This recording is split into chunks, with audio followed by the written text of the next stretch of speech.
Si eres un nuevo oyente, te recomendaría que primero escuchases el audio Colapso Económico de España 2017 y los 9 siguientes.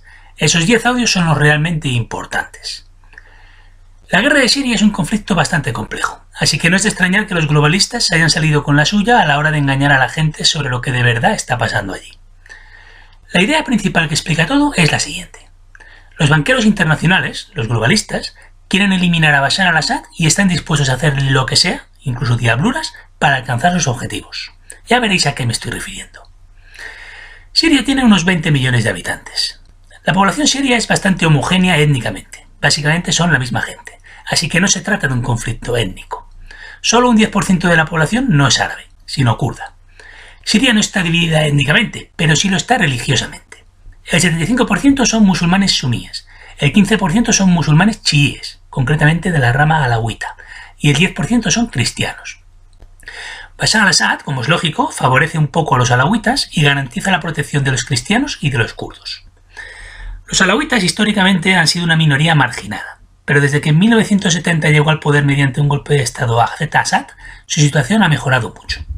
Este hombre murió en el año 2000 y le sucedió a su hijo, el actual presidente Bashar al-Assad. Parece evidente que si este hombre se mantiene aún en el poder es porque un gran número de suníes le apoyan, lo cual a priori puede resultar extraño. De hecho, está tan seguro de que cuenta con el apoyo de la mayoría de los suníes que ha propuesto varias veces poner fin a la guerra y celebrar elecciones. Pero los rebeldes y los americanos se han negado, pues sabían que ganaría de calle dichas elecciones. ¿Por qué la población suní apoya a un alawita? Me da la sensación de que los suníes de clase media tienen miedo de los insurgentes, de la ideología islamista radical de los grupos rebeldes, compuestos básicamente de suníes de clase baja y mercenarios extranjeros. Pensad que en el mundo árabe los islamistas radicales equivalen a los revolucionarios comunistas en los países occidentales. Quieren alcanzar el poder por la fuerza y cambiarlo todo de arriba a abajo. Es cierto que tanto la clase media árabe como la occidental está bastante harta de los corruptos de arriba, pero de ahí a destruirlo todo por un proyecto mesiánico utópico va un trecho. Ya sabéis cuál es mi teoría. La clase media quiere dinero, no revoluciones. Pero ha cometido un grave error. Al permitir a los banqueros internacionales hacer todas las locuras que han hecho en las últimas décadas, es decir, imprimir dinero a lo loco y quedárselo casi todo ellos, van a tener todo lo que deseaban evitar. Revueltas sociales, revoluciones, guerras civiles y guerras internacionales. Con suerte se evitará la guerra nuclear. El tiempo dirá. Señores, hay veces que hay que coger el toro por los cuernos cuanto antes, y atrasar el enfrentamiento, en este caso contra los banqueros, no ha hecho sino empeorarlo todo. Ahora ya veremos cómo acabará todo. La guerra civil siria empezó en marzo de 2011, simultáneamente a la caída de Gaddafi en Libia, derrocado por grupos rebeldes armados por los americanos que contaron con la ayuda de la aviación británica y francesa. ¡Qué casualidad!, ¿no? Me parece evidente que el gobierno americano, concretamente Hillary Clinton, también armó a los grupos rebeldes sirios. Pruebas no tengo, pero todo apunta en esa dirección. Sin estas armas no hubiera comenzado la guerra civil en Siria. Así que no es desaventurado afirmar que Estados Unidos es el responsable último de todas las muertes de Siria. Al parecer no fue suficiente con lo de Irak. ¿Por qué Estados Unidos cometió semejante felonía? Porque el sistema del petrodólar se está resquebrajando y necesita tener bajo control todo Oriente Próximo.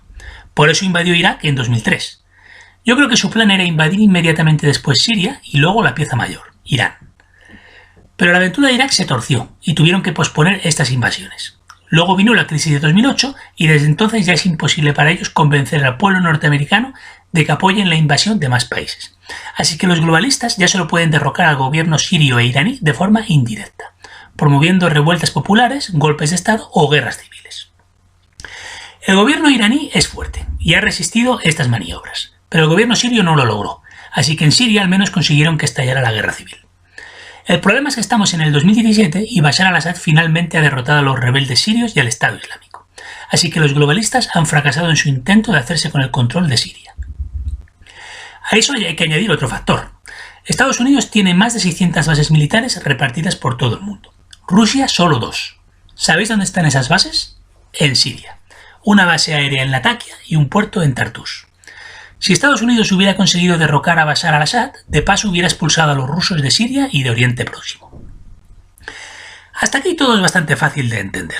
Estados Unidos quiere derrocar un gobierno y por ello facilita armas a los grupos rebeldes que luchan contra ese gobierno. Es lógico. Incluso es comprensible.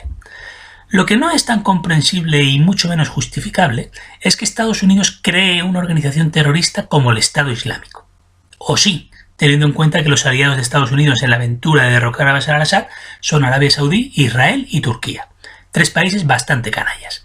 Aunque Turquía finalmente se ha dado de baja de esta coalición y ahora está dispuesta a aceptar a Bashar al-Assad a cambio de su apoyo contra los kurdos.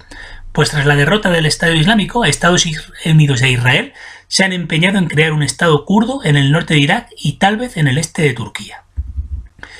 Yo antes pensaba que los globalistas eran unos genios. Bueno, en realidad han hecho cosas geniales, como crear el sistema del petrodólar, por ejemplo, o destruir Europa hace 80 años, algo que no les perdonaré jamás, allá pasen 1000 años más.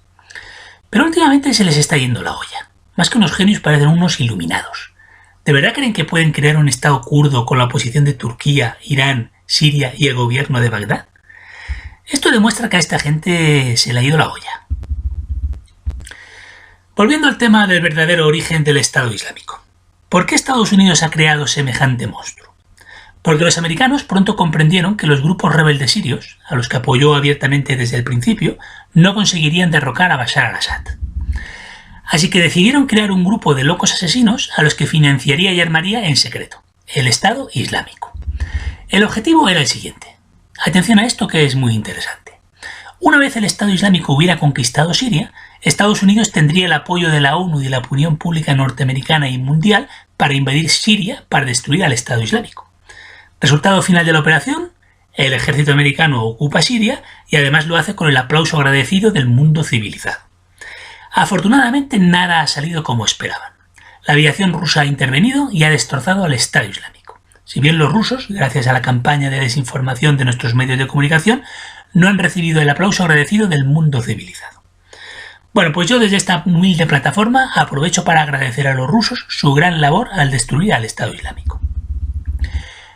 A continuación, expondré las 5 pruebas que demuestran esta tesis. Prueba 1. La revuelta popular empezó en marzo de 2011 en Alepo. Enseguida comenzaron los enfrentamientos armados. Pregunta: ¿de dónde sacaron las armas los grupos rebeldes? Solo una poderosa potencia extranjera pudo darles esas armas. Prueba 2. Tras 2 años de guerra, los grupos rebeldes estaban perdiendo terreno. En marzo de 2013, Obama trazó una línea roja. Si el ejército sirio utilizaba armas químicas, Estados Unidos invadiría Siria. Casualmente, repito, casualmente, 3 meses después tuvo lugar un misterioso ataque químico en Damasco. El gobierno americano acusó a al-Assad de cruzar la línea roja. ¿Qué pruebas tenía el gobierno americano de que el ejército sirio utilizó gas sarín? Ninguna. Esto me recuerda al asunto de las armas de destrucción masiva de Saddam Hussein, ¿no os parece? Obama se disponía a ordenar la invasión de Siria cuando recibió una llamada de Putin, en la que básicamente le dijo que si lo hacía, empezaría la Tercera Guerra Mundial. Obama afortunadamente se echó atrás. Prueba 3. Poco después surgió de la nada el Estado Islámico. Los grupos rebeldes sirios estaban bien armados, pero lo del Estado Islámico era otra cosa, era un nivel superior.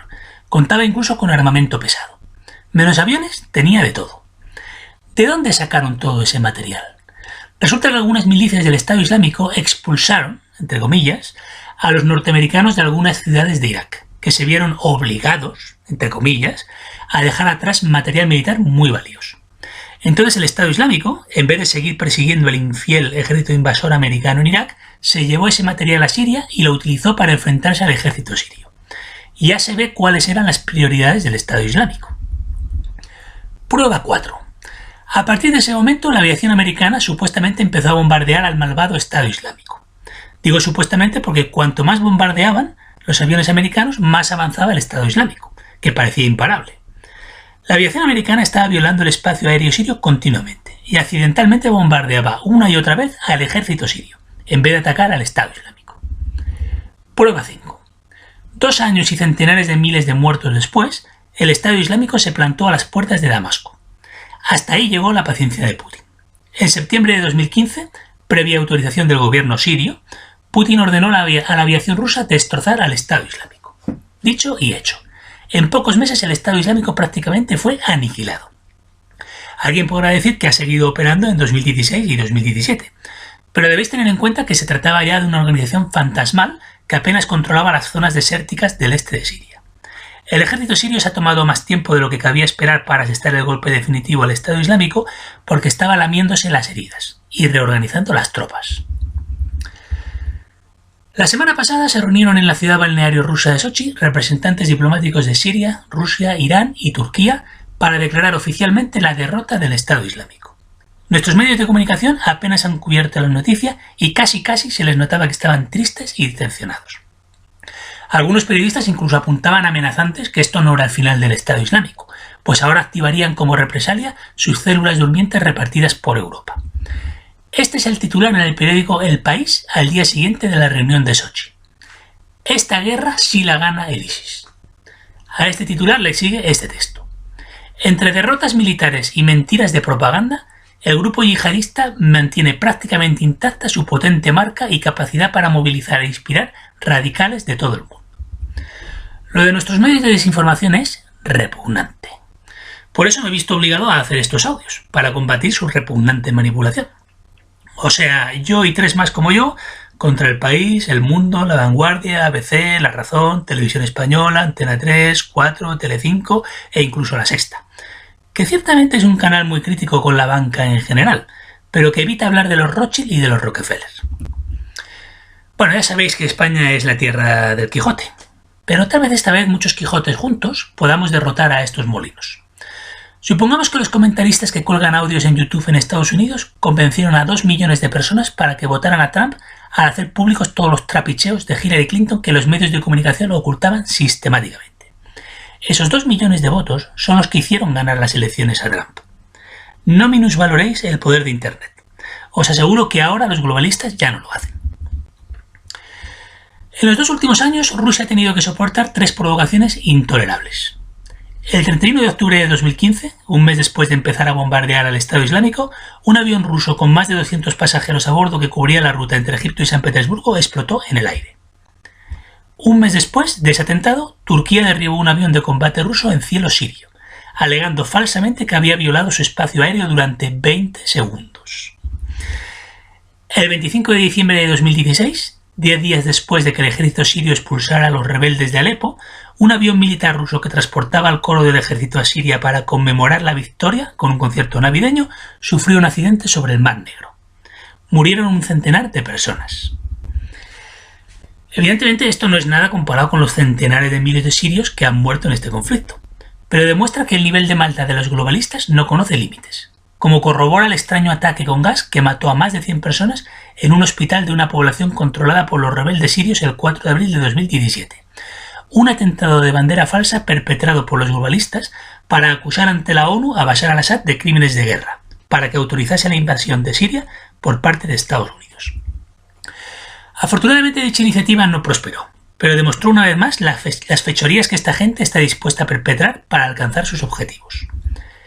Cabreados por su nuevo fracaso, Trump ordenó lanzar 60 misiles Tomahawk contra una base aérea siria. Su último intento de internacionalizar el conflicto tuvo lugar el 19 de junio, cuando un avión norteamericano derribó un avión sirio. Supongo que el objetivo era que las baterías antiaéreas rusas S-400 derribaran al avión americano, para iniciar una escalada bélica.